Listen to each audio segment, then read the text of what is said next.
Siyam na bilyong pisong pondo ang inilaan ni Pangulong Ferdinand R. Marcos Jr. para bilhin ang mga palay sa mga magsasaka. Samantala, maliban naman sa bigas, tinututukan din ng Agriculture Department ang pagpababa sa presyo ng baboy sa merkado. Si Vel Custodio ng PTV sa Balitang Pambansa.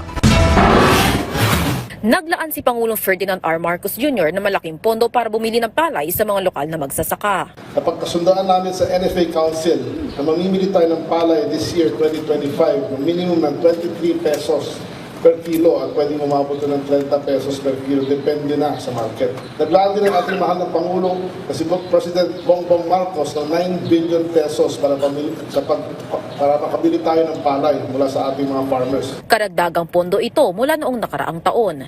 Kasunod nito, isinagawa na ang turnover ng bigas ng National Food Authority sa mga local government unit na nagpakita ng interes sa kumuha ng NFA rice kahapon, kasunod ng deklarasyon ng National Food Security Emergency sa bigas. Inilabas ang DA sa pamamagitan ng Food Terminal Incorporated o FTI ang bigas na ipinamahagi sa mga lokal na pamahalaan. 67 LGUs na ang nagsignify na kanilang interes sa pagbili ng NFA rice. Kabilang dito ang San Juan, Valenzuela, Navotas at Camarines Sur. Ibibenta ang NFA rice ng 33 pesos kada kilo sa mga LGU, habang maaari itong ibenta ng mga LGU, government agencies at GOCC sa mga mamimili ng hanggang 35 pesos per kilo. Samantala, sinabi ni DA Secretary Francisco Q. Laurel Jr. na plano ng ahensya na isama ang Food Terminal Incorporated at Planters Product Incorporated sa Minimum Access Value o MAV ngayong taon. Ang MAV ay ang import system na mas mababa ang taripa kagaya ng baboy na may 15% tariff. Base sa inisyal na direksyon ng DA, sa 55,000 na tonelada ng MAV, 30,000 tonelada ay mapupunta sa processor habang 15,000 tonelada naman ang sa DA sa pamamagitan ng FTI at PPI. May capability tayong bumili ng pork from abroad para to tame prices if needed using the lower tax of MAV. At ang iiwan natin sa ating mga traders is 10,000 tons.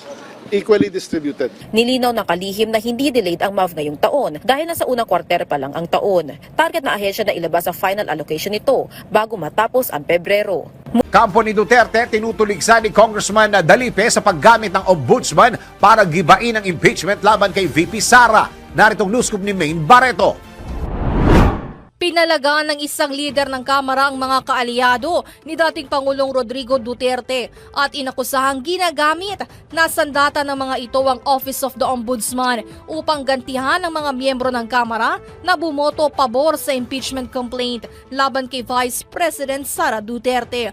Reaksyon yan ni House Majority Leader Manuel Jose Manix Dalipe kasunod ng paghiling ng grupo ni Davao del Norte Congressman o Representative Pantaleon Alvarez sa Ombudsman na suspendihin ang mga pinuno ng Kamara na kanyang inakusahan ng pamimiki ng mga pampublikong dokumento kaugnay sa issue ng budget insertions.